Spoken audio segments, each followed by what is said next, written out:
Welcome to study with Shri. हम लोग test series चला रहे हैं यूपी पीसीएस 2021 का। देखिए टेस्ट नंबर 49 है। 48 टेस्ट जो है कि ऑलरेडी कंप्लीट हो चुके हैं।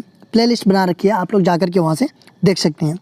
देखिए अगर आप यूपी जीआईसी की तैयारी कर रहे हैं, आरओ की कर रहे हैं, या बीईओ की कर रहे हैं, या फिर लेखपाल की कर रहे हो, एनटीपीसी आरआरबी की कर रहे हो, या फिर एसएससी की कर रहे हो, तो आप लोगों के लिए ये काफ़ी फ़ायदेमंद है। देखिए ये यूपी पीसीएस 2021 का जो है कि नोटिफिकेशन आ भी चुका है और आप लोग जो है कि उसको अप्लाई कर दीजिए। तो स्टार्ट करते हैं। फर्स्ट क्वेश्चन है, राष्ट्रीय कार्बनिक खेती परियोजना की शुरुआत किस पंचवर्षीय योजना के अंतर्गत की गई थी? फर्स्ट ऑप्शन है 10वीं, सेकेंड ऑप्शन है 7वीं, थर्ड ऑप्शन है 8वीं एंड फोर्थ ऑप्शन है 9वीं। तो राष्ट्रीय कार्बनिक खेती परियोजना, इसकी शुरुआत जो है कि किस पंचवर्षीय योजना के अंतर्गत की गई थी? तो इसकी शुरुआत की गई थी आपका 10वीं पंचवर्षीय योजना के अंतर्गत। 10वीं पंचवर्षीय योजना का कार्यकाल कब से कब तक था? तो ये 2002 से 2007 तक था। ठीक है, नेक्स्ट क्वेश्चन देखते हैं। जनगणना 2011 के अनुसार न्यूनतम स्थिति साक्षरता वाले राज्यों का सही क्रम है। फर्स्ट ऑप्शन है बिहार, राजस्थान, झारखंड, जम्मू कश्मीर। सेकेंड ऑप्शन है झारखंड, बिहार, राजस्थान, जम्मू कश्मीर। थर्ड ऑप्शन है Rajasthan, Bihar, Jharkhand, Jammu Kashmir and fourth option है बिहार, झारखंड, राजस्थान, जम्मू कश्मीर। तो देखिए क्वेश्चन ये कह रहा है कि 2011 के जनगणना के हिसाब से न्यूनतम स्थिति साक्षरता वाला राज्य पूछ रहा है। ठीक है, उसका सही क्रम बताना है। तो ये हो जाएगा आपका पहला बिहार, फिर उसके बाद से राजस्थान, झारखंड और जम्मू कश्मीर। तो फर्स्ट ऑप्शन आपका सही हो जाएगा। नेक्स्ट क्वेश्चन देखते हैं। जनगणना 2011 के अनुसार लिंगानुपात में सबसे ज़्यादा अंतर किस केंद्र शासित प्रदेश में है? फर्स्ट ऑप्शन है दमन एवं दीव, सेकेंड ऑप्शन है लक्षद्वीप, थर्ड ऑप्शन है दादरा और नगर हवेली, फोर्थ ऑप्शन है दिल्ली। तो देखिए क्वेश्चन ये कह रहा है कि जनगणना 2011 के अनुसार लिंगानुपात में सबसे ज़्यादा अंतर किस केंद्र शासित प्रदेश की बात कर रहा है ये। ठीक है, तो किस में है? तो वो है आपका दमन एवं दीव में। ये फर्स्ट ऑप्शन सही है। नेक्स्ट क्वेश्चन देखते हैं। वह जीवन भर ठोकरें खाता रहा किसके लिए कहा गया है? फर्स्ट ऑप्शन है हुमायूं के लिए, सेकेंड ऑप्शन है जहांगीर के लिए, थर्ड ऑप्शन है बाबर के लिए एंड फोर्थ ऑप्शन है शेर शाह के लिए। तो ये बोला गया है कि वह जीवन भर ठोकरें खाता रहा, ये जो है कि किसके लिए कहा गया है? तो ये कहा गया है हुमायूं के लिए। ये फर्स्ट ऑप्शन सही है। नेक्स्ट क्वेश्चन देखते हैं। निम्नलिखित नरेशों में से किसने सर्वप्रथम मोहम्मद गोरी को पराजित किया था? फर्स्ट ऑप्शन है जयचंद, सेकेंड ऑप्शन है पृथ्वीराज चौहान, थर्ड ऑप्शन है अरुणोराज एंड फोर्थ ऑप्शन है भीम द्वितीय। तो इसमें से सबसे पहले जो है कि मोहम्मद गोरी को पराजित किसने किया था?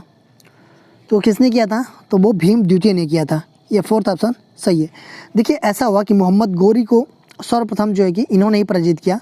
देखिए मोहम्मद गोरी का जो दूसरा आक्रमण था 1178, ये जो है कि पाटन मतलब गुजरात पर हुआ था और यहाँ का राजा कौन था? बघेल भीम द्वितीय था।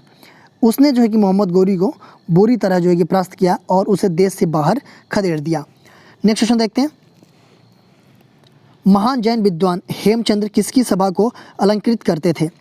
फर्स्ट ऑप्शन है जयसिंह सिद्धराज, सेकेंड ऑप्शन है अमोघ वर्ष, थर्ड ऑप्शन है विद्याधर एंड फोर्थ ऑप्शन है कुमारपाल। तो जो ये महान विद्वान थे हेमचंद्र, ये किसकी सभा को अलंकृत करते थे? तो ये करते थे आपके कुमारपाल के। ये फोर्थ ऑप्शन सही है। देखिए ये महान जैन विद्वान जो हेमचंद्र हैं और चालुक्य वंशी नरेश जो कुमारपाल थे, उन्होंने जो है ना कि अपने राज्य में अहिंसा का प्रचार किया और यज्ञ हिंसा पर प्रतिबंध लगा दिया। ठीक है, देखिए जैन होते हुए भी ये कुमारपाल, उन्होंने अपने राजगुरु मतलब हेमचंद्र जी के साथ जो कि सोमनाथ मंदिर में शिव की अर्चना की और बचे हुए भाग का जो है कि पुनर्निर्माण भी करवाया था। नेक्स्ट क्वेश्चन देखते हैं। किस मध्यकालीन भारतीय शासक ने पट्टा एवं कबूलियत की व्यवस्था प्रारंभ की थी? फर्स्ट ऑप्शन है शेर शाह, सेकेंड ऑप्शन है अकबर, थर्ड ऑप्शन है मोहम्मद बिन तुगलक एंड फोर्थ ऑप्शन है अलाउद्दीन खिलजी। तो देखिए ये क्वेश्चन ये कह रहा है कि किस शासक ने पट्टा और कबूलियत की व्यवस्था प्रारंभ की थी? तो वो थे आपके कौन थे? शेर शाह थे वो। ये फर्स्ट ऑप्शन सही है। देखिए पट्टा और कबूलियत इसके बारे में समझ लेते हैं। देखिए जो भी किसान थे ना उस टाइम पे, तो उनको सरकार की तरफ से जो है कि एक पट्टा दिया जाता था। ठीक है। और उसमें क्या रहता था कि ज़मीन का जो क्षेत्र और उसका लगान का जिक्र रहता था उस पट्टे में, ठीक है। और इसी के बदले में किसान जो है कि राज्य को एक कबूलियत लिख कर देता था, जिसमें जो है कि लगान चुकाने की प्रतिज्ञा करता था वो। तो आप लोग समझ गए होंगे कि पट्टा और कबूलियत क्या था। नेक्स्ट क्वेश्चन देखते हैं, अबुल फजल की हत्या किसने की थी? फर्स्ट ऑप्शन है देवी सिंह, सेकेंड ऑप्शन है जूझर सिंह, थर्ड ऑप्शन है Vikramajeet Singh and fourth option है बीर सिंह बुंदेला। तो अबुल फजल की हत्या जो है कि किसने की थी? तो ये किया था बीर सिंह बुंदेला। ये फोर्थ ऑप्शन सही है। देखिए ऐसा हुआ कि ये बीर सिंह बुंदेला ना जहांगीर का कृपा पात्र था, ठीक है। और अकबर के समय में इसी ने जहांगीर के इशारे पे जो कि अबुल फजल का कत्ल किया था। देखिए जहांगीर ने अपने समय में इसे ना उच्च पद और सम्मान भी दिया था बीर सिंह बुंदेला को। नेक्स्ट क्वेश्चन देखते हैं, किस तिथि को सुभाष चंद्र बोस ने स्वतंत्र भारत के अंतरिम सरकार की घोषणा की थी? फर्स्ट ऑप्शन है 16 जनवरी 1941, सेकेंड ऑप्शन है 21 अक्टूबर 1943, थर्ड ऑप्शन है 19 मार्च 1944 एंड फोर्थ ऑप्शन है 21 अक्टूबर 1944। तो सुभाष चंद्र बोस जी ने स्वतंत्र भारत के अंतरिम सरकार की घोषणा जो है कि किस तिथि को किया था? तो उन्होंने किया था 21 अक्टूबर 1943 को। ये सेकेंड ऑप्शन सही है। नेक्स्ट क्वेश्चन देखते हैं, पुरंदर की संधि 1776 में मराठों का प्रतिनिधि कौन था? फर्स्ट ऑप्शन है सुखाराम बापू, सेकेंड ऑप्शन है माधवराव, थर्ड ऑप्शन है Nana Phadnavis and fourth option है इनमें से कोई नहीं। तो देखिए पुरंदर की संधि जो है कि कब हुई थी? तो 1776 में हुई थी, ठीक है। और ये जो है कि किसके किसके बीच हुई थी? तो ये अंग्रेज और मराठों के बीच हुई थी। और उस टाइम पे जो अंग्रेज गवर्नर जनरल थे वो वारेन हेस्टिंग थे, ठीक है। तो ये जो है कि आपका मराठों का प्रतिनिधि कौन कर रहा था? तो उस टाइम जो है कि नाना फडणवीस कर रहे थे। ये थर्ड ऑप्शन सही है। नेक्स्ट क्वेश्चन देखते हैं, नदियों के किनारे वृक्ष क्यों लगाए जाते हैं? फर्स्ट ऑप्शन है बाढ़ रोकने के लिए, सेकेंड ऑप्शन है अपरदन रोकने के लिए, थर्ड ऑप्शन है प्रदूषण रोकने के लिए एंड फोर्थ ऑप्शन है छाया के लिए। तो जो नदियों के किनारे वृक्ष लगाए जाते हैं उनका पर्पज़ क्या होता है? तो उनका पर्पज़ ये होता है कि अपरदन को रोकने के लिए। ये सेकेंड ऑप्शन सही है। नेक्स्ट क्वेश्चन देखते हैं, किस प्रकार की मिट्टी को कृषि योग्य बनाने के लिए जिप्सम का प्रयोग किया जाता है? फर्स्ट ऑप्शन है अम्लीय, सेकेंड ऑप्शन है अत्यधिक चिकनायुक्त, थर्ड ऑप्शन है क्षारीय एंड फोर्थ ऑप्शन है जलाक्रांत। तो देखिए जिप्सम का प्रयोग किस प्रकार की मिट्टी को योग्य बनाने के लिए किया जाता है? तो देखिए जो क्षारीय मिट्टी होती है ना उसको जो है कि योग्य बनाने, कृषि योग्य बनाने के लिए जो है कि जिप्सम का प्रयोग उसमें किया जाता है। तो ये थर्ड ऑप्शन आपका सही हो जाएगा। नेक्स्ट क्वेश्चन देखते हैं,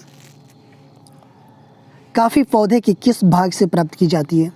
फर्स्ट ऑप्शन है तना, सेकेंड ऑप्शन है बीज, थर्ड ऑप्शन है फूल एंड फोर्थ ऑप्शन है पत्ता। तो देखिए जो हम लोग कॉफ़ी पीते हैं ना तो जो हम डालते हैं उसमें वो किस भाग का मतलब यूज किया जाता है? वो कौन सा भाग होता है? तो वो होता है आपका बीज होता है कॉफ़ी का, ठीक है। ये सेकेंड ऑप्शन सही है। नेक्स्ट क्वेश्चन देखते हैं, एशियाई शेर का आवास क्षेत्र किसे कहा जाता है? फर्स्ट ऑप्शन है दुधवा राष्ट्रीय उद्यान, सेकेंड ऑप्शन है कान्हा राष्ट्रीय उद्यान, थर्ड ऑप्शन है गिर राष्ट्रीय उद्यान एंड फोर्थ ऑप्शन है कार्बेट राष्ट्रीय उद्यान। तो एशियाई शेर का आवास पूछ रहा है, किसको कहा जाता है? तो ये कहा जाता है आपका गिर राष्ट्रीय उद्यान को। ये थर्ड ऑप्शन सही है। देखिए यहाँ पे एशियाई शेर पाए जाते हैं और ये कहाँ पे है? तो ये है आपका गुजरात में, ठीक है। देखिए दुधवा राष्ट्रीय उद्यान ये कहाँ पे है आपका? तो ये है आपका लखीमपुर खीरी में। कान्हा राष्ट्रीय उद्यान ये कहाँ है? तो ये आपका एमपी में है। और जिम कार्बेट राष्ट्रीय उद्यान ये कहाँ है? तो ये आपका उत्तराखंड में है। नेक्स्ट क्वेश्चन देखते हैं, देवदार मुख्यतः किस वन में पाया जाता है? फर्स्ट ऑप्शन है कांटेदार वन, सेकेंड ऑप्शन है अल्पाइन वन, थर्ड ऑप्शन है उष्णकटिबंधीय पर्णपाती वन एंड फोर्थ ऑप्शन दिया गया है उष्णकटिबंधीय सदाबहार वन।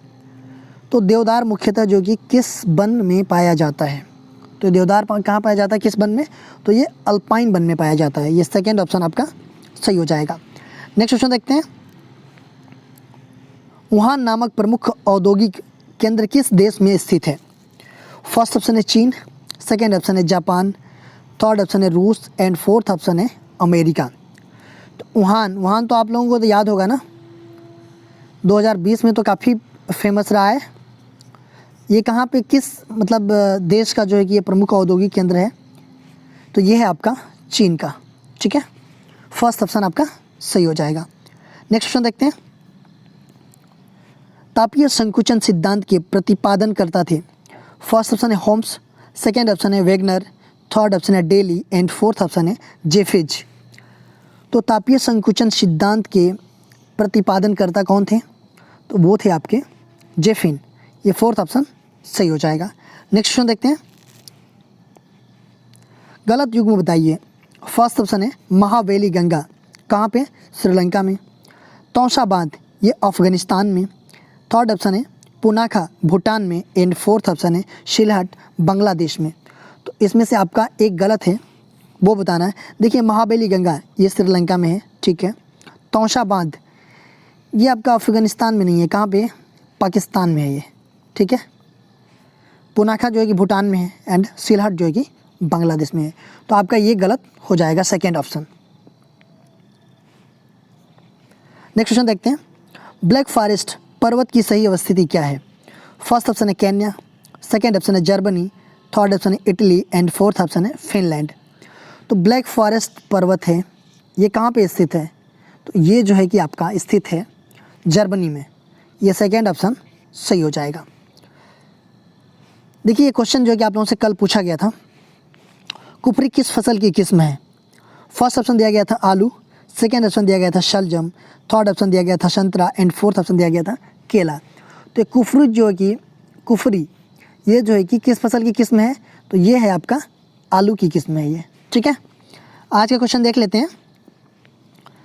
वोल्टा बेसिन की अवस्थिति बताइए। फर्स्ट ऑप्शन है घाना में, सेकेंड ऑप्शन है केन्या में, थर्ड ऑप्शन है मिस्र में एंड फोर्थ ऑप्शन है दक्षिण अफ्रीका में। तो आप लोग जो है कि इसका वोल्टा बेसिन की स्थिति बताइएगा कमेंट बॉक्स में। इसका जो है कि आंसर मैं नेक्स्ट वीडियो में बताऊंगा। देखिए अगर आप जो है कि हमें इंस्टाग्राम फेसबुक पे भी फॉलो करना चाहते हैं तो आप यहाँ पे भी कर सकते हैं। इंस्टाग्राम पे हमारी आईडी है स्टडी विद श्री 25, फेसबुक पे एक मेरा पेज है स्टडी विद श्री के नाम से एंड फेसबुक पे एक मेरा ग्रुप है UPPCS BEO ROARO करके। तो आप लोग यहाँ भी ज्वाइन हो सकते हैं। यहाँ पे भी स्टडी से रिलेटेड चीज़ें पोस्ट की जाती है जिससे आप लोगों को फ़ायदा हो सकता है। दोस्तों अगर वीडियो अच्छी लगी तो आप लोग लाइक कीजिएगा, सब्सक्राइब कीजिएगा, अपने दोस्तों में शेयर कीजिएगा। अगर वीडियो अच्छी ना लगे तो आप लोग डिसलाइक कीजिएगा और कमेंट बॉक्स में ज़रूर बताइएगा कि आप लोगों ने डिसलाइक क्यों किया। वीडियो देखने के लिए